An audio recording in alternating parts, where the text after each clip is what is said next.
American Handgunner Insider. Hey everybody, Tom McHale here with another edition of American Handgunner Insider. We've got kind of a special thing today. We are going to bring you a sneak preview of the upcoming, not yet out, issue of American Handgunner magazine.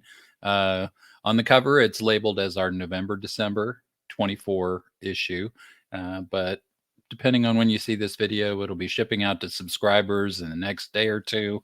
It'll be on the racks in the various stores, maybe about 2 weeks after that. So wanted to give you a quick look at what's coming and some of the cool stuff therein. As you can see on the cover, we have a special pistol here. We'll come back to that in a moment, but boy, this one is a looker and a beauty, and it is so shiny.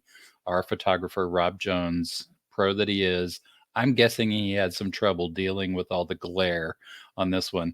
Next show, I might have to get some comments from him and let you know some of the photography tricks he used to capture this guy. But boy, the photo spread is absolutely fantastic. Like always, we've got a great variety of stuff in the November-December issue.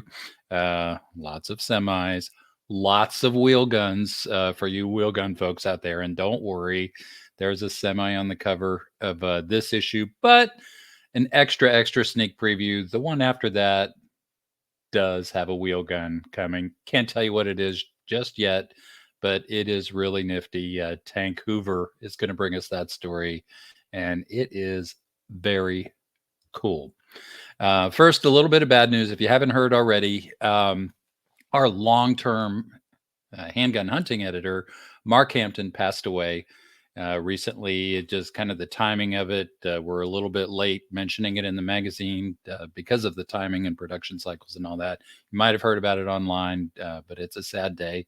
If there is any bit of bright side, those of you who have followed him know that he has literally spent his life traveling around the world on handgun and other hunts, probably the world's foremost authority on handgun hunting.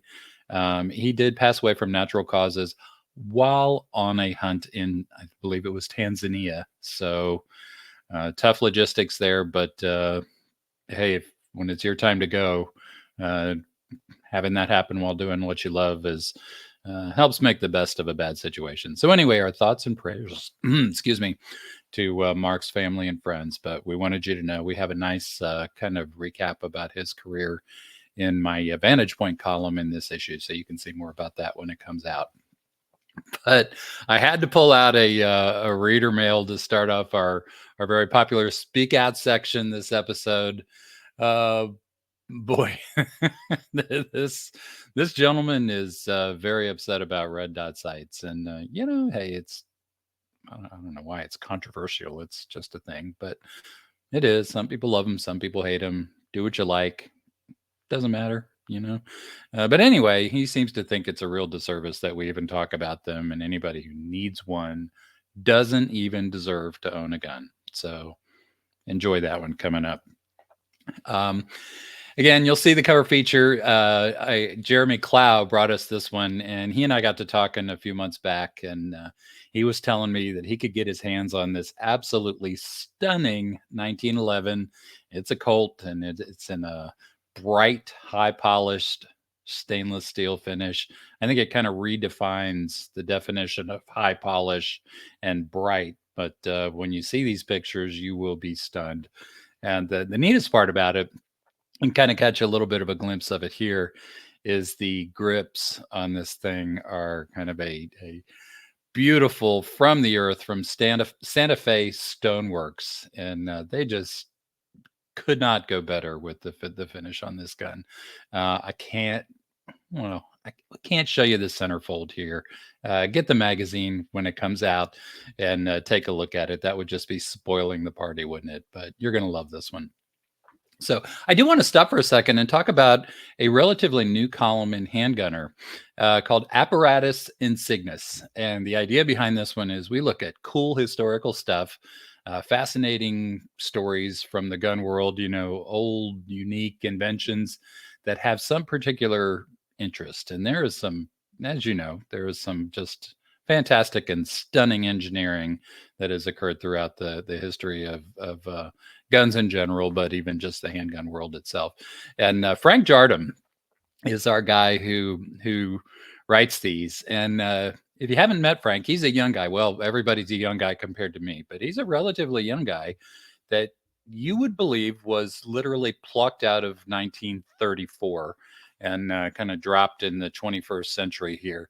Loves real paper. I can't prove it, but I wonder if he uses a typewriter to do the first draft of his articles. Anyway, he loves the historical stuff, knows just infinite amounts about it, is an extremely accomplished machinist and gunsmith. Rumor has it he builds FP-45 Liberators on the side. I'm gonna have to ask him to do a story about that one day. But anyway, he knows what he's talking about when it comes to the engineering elements of the handgun world. And every issue, we take a look at a different thing. The upcoming one is on the Einhand pistol. It's a one-handed auto loader. And strangely enough, the way you cock this thing to prepare to fire is with a second trigger motion.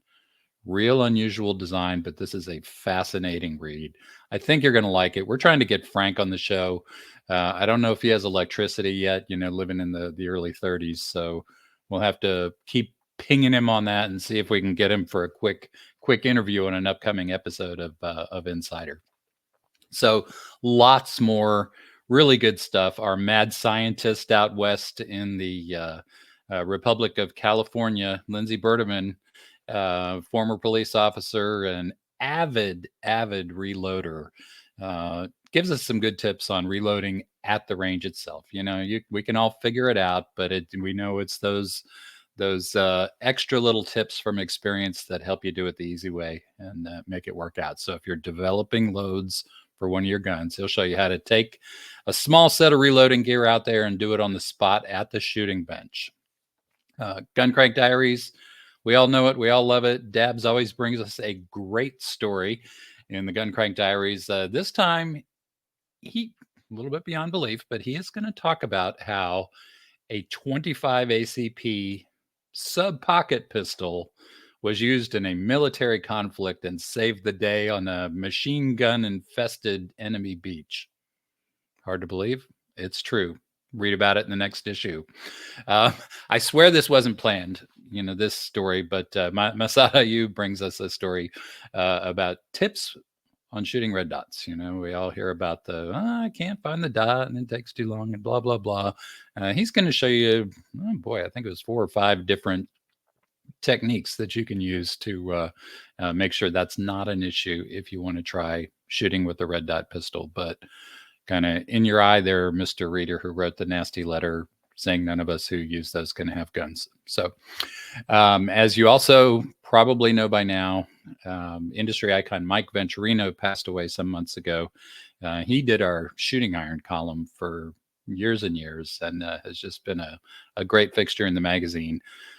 Don't know. We don't have a permanent replacement for that yet. I haven't decided whether we're going to keep the shooting iron name itself or retire that with Mike. But Will Dabbs actually volunteered to help us pay tribute to Mike Venturino's column by writing a guest shooting iron this episode. And Will and I agreed that it would be really cool to write the story about one of Mike's most passionate field trips, and that was to Custer's Battlefield. So you're going to love this story.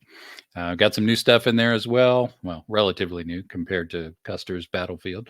Automag 3, 30 carbine automag. Cool stuff. Clayton Walker will tell you all about that. And we all know Roy gets irritable if he's not tinkering with something. So thankfully, he is. He is doing a little bit of a shoot-off between 2 different 32 H&R Magnum snubby revolvers, a Smith & Wesson from Lipsy's special edition and a Charter Arms version. So read all about that in the upcoming issue.